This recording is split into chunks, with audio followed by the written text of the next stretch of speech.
नहीं यार, सबसे बड़े रिक्रूटर को टपका दिया। वो 500-500 रुपए में पत्थरबाजी कराने के लिए कश्मीर के हजारों नौजवान को रिक्रूट करता था, तुमने उसको मार दिया। पता है उन नौजवानों के ऊपर क्या बीती है जो भटके हुए थे और जो भारत के जवानों पे यूं पत्थर मारते थे, आउट स्विंगिंग डिलीवरी टाइप की। क्या गुजरी है उन पे, उनके क्या सपने थे तुमको पता है? ये देखो उनके सपने।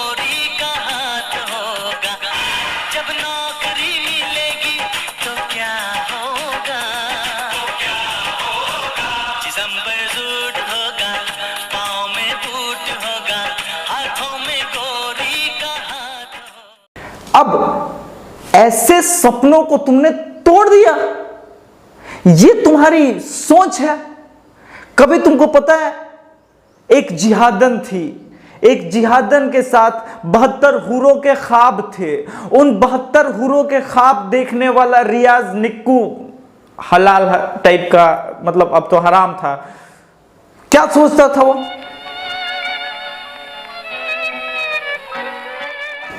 तुमने सोचा कभी ये बुरहान वानी गरीब हेडमास्टर का बेटा या फिर वो गरीब मैथमेटिक्स टीचर, ये लोग जब कश्मीर की वादियों में एक साथ बंदूक लिए हुए चलते थे तो क्या सोचते थे?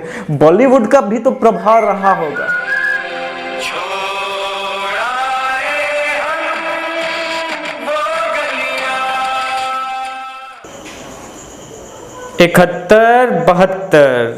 71 नमस्कार दोस्तों, जय श्री राम। अरे वो गिनती गिन रहे थे यार, एक मैथमेटिक्स का एक टीचर था जो मारा गया, बहुत भारी लॉस हो गया, समझते हो?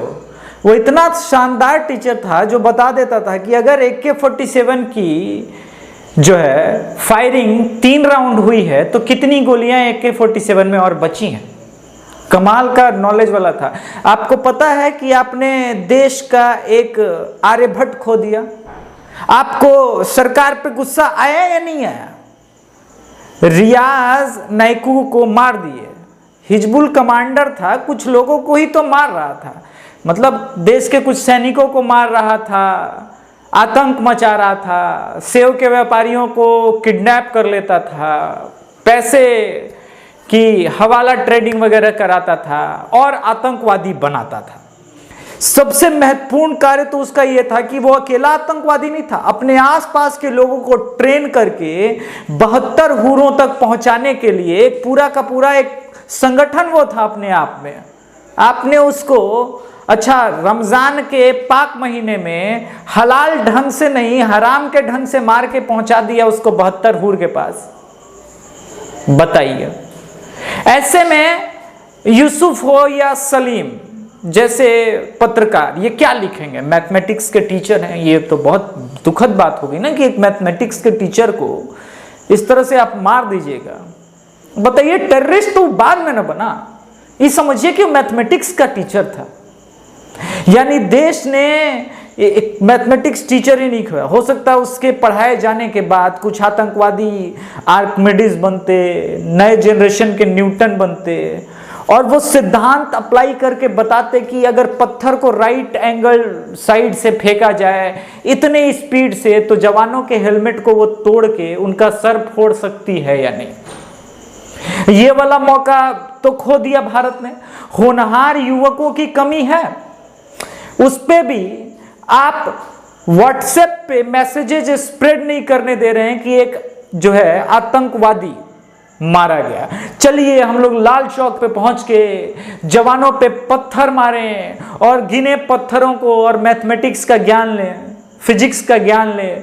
वर्टिकल में फेंकना है, हॉरिजेंटल में फेंकना है? तो ये वाला ज्ञान तो अधूरा रह गया और रियाज नाइकू को मार दिया गया। तो भारत के इस तरह के तानाशाही रवैये से तो पाकिस्तान परेशान है ही। जम्मू कश्मीर की वो आवाम जो इतने दिनों से इंटरनेट की मांग क्यों कर रही थी? इंटरनेट की मांग ताकि व्हाट्सएप पे नफरत भरे मैसेजेस भेजे जा सके, पुश किए जा सके। और क्या काम है उनको? उनको पढ़ के IAS वाईएस थोड़े ना बनना है। अच्छा बनना है, कश्मीरी सब्जेक्ट तो दे रखा है भारत की सरकार ने, सॉरी यार बनना है, कुछ लोगों को बनना है। फिर वो IAS बन के क्या करेंगे? अगर ऐसे टेररिस्ट के दिमाग में अभी तक आया नहीं है, पर वो ये कश्मीरी सब्जेक्ट लेकर के आईएएस बन के आपके सत्ता में प्रवेश कर गए, तो क्या करेंगे? भारत की सरकार का पता नहीं इस तरफ ध्यान है या नहीं, नहीं भी है, और है भी तो सो रही है। खैर सोते रहिए, अच्छी बात है, जवान मरते रहेंगे। आज मेरे एक मित्र ने मुझसे फोन करके पूछा, यार मोदी सरकार से भी जितनी उम्मीद थी वो कर नहीं पाए। समस्या आप समझ रहे हैं कहां है? जब मिलिटेंट आम कश्मीरी के अंदर घुस जाएगा, उसमें से मान लीजिए अगर 40% भी निर्दोष हैं, तो कैसे आप आइडेंटिफाई करेंगे कि 60% लोगों में मिलिटेंसी का भाव है, ये जिहाद कर रहे हैं, 40% इसमें से ठीक है, तो किस पे पैलेट गन चलाएंगे, किस पे गोली चलाएंगे? ये समस्या गंभीर है, और इस गंभीर समस्या का जनक कहेंगे तो हमको लोग कहेंगे कम्युनल। पर वो मस्जिद से अजान आ रहा था 1989 में ना, वो क्या अजान था एक बार फिर से याद कर लीजिएगा, हमको कम्युनल बाद में कहिएगा। बाकी आज कई घरों में चूल्हे नहीं। अचानक मेरे कानों में शीशे के टूटने की खनक आने लगी, मेरा मिजाज शायराना हो गया दोस्तों। मुझे लगा यार क्या बात है, दिल्ली सरकार और बाकी सरकारों ने शराब भी खोल ही दिया है, लग रहा है ग्लास खनक रहे हैं। फिर कान में और करीब से मैंने सुना तो यार चूड़ियों के टूटने की आवाज थी। मैं तो यार सैड सॉन्ग भी गा गया कि यार दुनिया में कितना गम है, मेरा गम कितना कम है।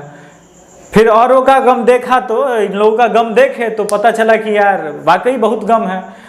कलाई की चूड़ियां टूट रही थी, विधवा विलाप हो रहा था कि महान मैथमेटिक्स के ज्ञाता रियाज नाइकू को भारत के जवानों ने ठोक दिया।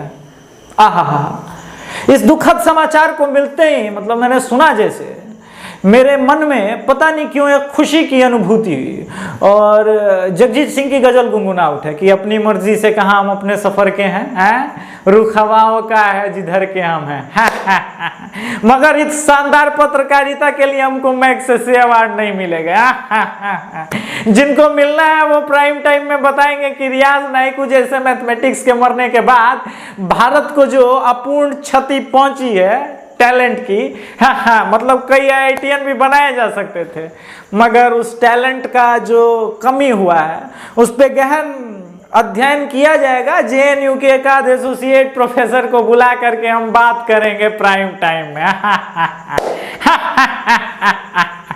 अंदर से मतलब आपको लग रहा होगा कि यार रियाज मर गया तो अभिषेक तिवारी भैया खुश हैं। नहीं जी, बहुत अंदर से गम है। एक समझ रहे हैं कितने IITian टाइप के लॉन्डो को प्रोड्यूस करता, वो वर्टिकल स्टाइल में जब पत्थर मारते या फिर पत्थर मार के इन स्विंग कराने के टाइम वो डिग्री एंगल निकालते जिससे भारत के जवानों को चोट लगती, तो दुख तो पहुंचता है। लेकिन अब रियाज नाइकू नहीं रहा तो आप लोग के गम में हम शरीक हैं जो उनको लग रहा है मैथमेटिक्स टीचर है।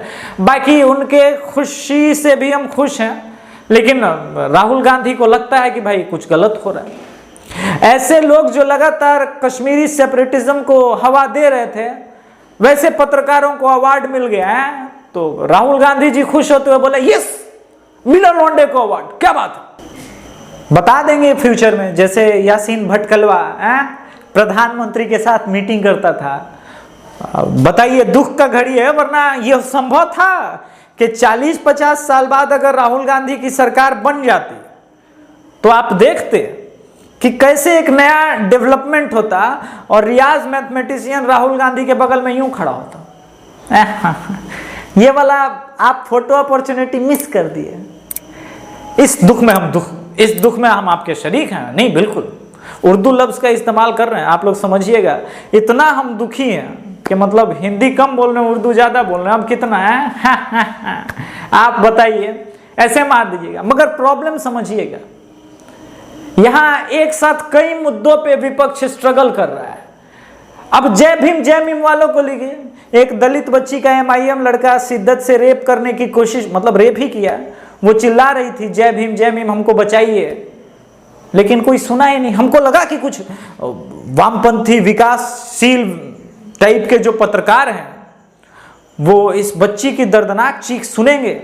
मुझे वाकई दुख था। तो उन्होंने नहीं उठाया, तो मैंने सोचा मैं दुखी हूं, मैं इस मुद्दे को उठा के पूछना चाहता हूं कि तमाम भीम वाले जो हैं एक दलित बच्ची की रेप पे क्यों चुप। अगर आत्मा के अंदर जरा सा भी भीमराव अंबेडकर वाला कुछ आइडियोलॉजी जिंदा हो तो पूछिएगा रात में सोने के टाइम कि उस दलित लड़की का जब वो रेप हो रहा था और वो चीख रही थी, आपके कान तक वो चीख क्यों नहीं पहुंचती है? क्योंकि रेपिस्ट MIM से है और मीम से है, यही कारण है ना। इसी वजह से ना आपके कान तक वो चीख नहीं पहुंच रही है उस दलित की। इससे तो अच्छा होता कि जय भीम का नारा आप तोड़ देते, क्योंकि ये ठीक नहीं है। बाकी रियाज के लिए आप लोग मातम मनाते रहिए। नाइकू हिजबुल का लौंडा मारा गया है, आप समझ रहे हैं कश्मीर में कितना बड़ा ऑपरेशन हो गया, मातम मना रहे हैं ना उसका। अच्छा है, मनाइए, क्योंकि आपके पास भारत के जवानों की मौत पे तो मातम मनाने का टाइम है नहीं।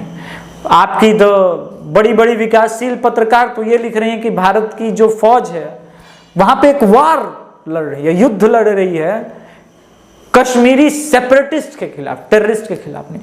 ऐसे युद्ध का माहौल भारत के जवानों ने मनाया। ये पत्रकारिता का स्टैंडर्ड है, और ये पत्रकारिता का स्टैंडर्ड दवायर जैसे लोगों का है।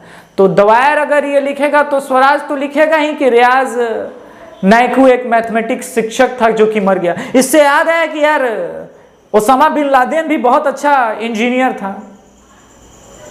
अफजल गुरु लेक्चरर था। ये सारी बातें तो भाई सोचने वाली है कि अगर इतने पढ़े लिखे लोग टेररिस्ट बन रहे हैं तो मतलब कमी तो कहीं रिलीजियस किताब में होगी। फिर अब भारत के संविधान में तो कमी नहीं हो सकती, ये तो आप मानेंगे। तो जब मातम का स्टाइल बदलिए और मातम सही जगह पे कीजिए ना, भगवान आपका भी भला करेगा, और अगर भला नहीं करेगा तो कानून तो आपके अंदर भाला कर ही देगा। जय श्री राम का नारा लगाइए, कम्युनल चैनल है, लाइक शेयर कमेंट कीजिए। जय श्री